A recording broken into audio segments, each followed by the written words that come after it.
मराठा समाजाला आरक्षण मिळावं यासाठी मनोजदादा जरांगे पाटील सध्या उपोषणाला बसलेले आहेत। आपण पाहतोय की त्यांना पाठिंबा देण्यासाठी मराठा आंदोलक आणि मराठा बांधव सध्या नवी मुंबईच्या दिशेने आलेले आहेत आणि आपण पाहतो की त्यांचं राहण्याची आणि खाण्याची जी सोय आहे ती सध्या वाशी एक्झिबिशन सेंटर या ठिकाणी केलेली आहे।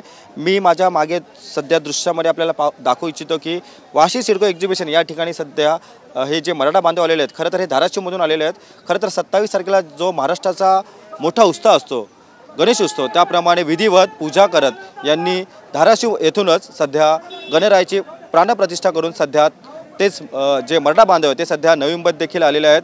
ते इथूनच रोज आपण पाहतो की आझाद मैदान या ठिकाणी देखील जातात। खरं तर नवी मुंबईत ते वावरत आहेत आणि त्यांची देखील सोय सुविधा करण्यात आलेली आहे। आपल्यासोबत थेट धाराशिवचे जे मराठा बांधव आहेत, दादा खरं तर विधिवतपणे आपण गणरायाची स्थापना केलेली आहे आणि आपण पाहतोय की आपण गणपतीची आता सध्या आरती देखील केलेली, त्याबाबत काय सांगाल?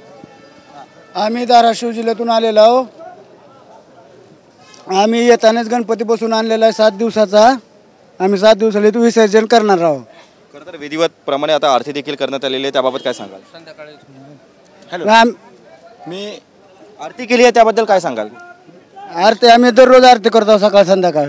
जे काय आपले जे रूढी परंपरा आलेले आहे त्यानुसार आम्ही आरती करतो। गणपती हा विघ्न दूर करण्यासाठी बसवला जातो किंवा मानला जातो, तुमचं विघ्न दूर होईल? होईल ना, 100% होईल, विश्वास आहे इथं। तुम्ही पण दादा, आम्ही मगासून बघतो तुम्ही पण धाराशिवमधून आलेला आहात। खरं गणरायाची विधिवत पूजा केलेली आहे आणि आपण सध्या आरती देखील केलेली, त्याबाबत काय सांगाल?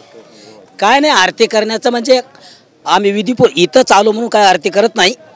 आम्ही गावाकडं सुद्धा आम्हाला 11 दिवस आम्ही आरती करतोच, पण इथं आणखी उत्साहानं आरती आम्ही गणपती घेऊन इथपर्यंत आलोत।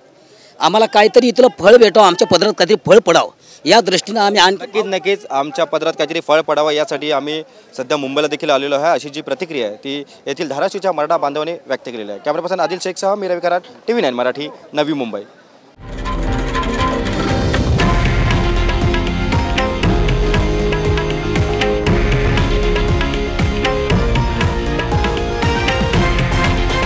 हे आहे देशातील नंबर 1 न्यूज नेटवर्क आणि आपण पाहत आहात TV9 मराठी, एकमेव।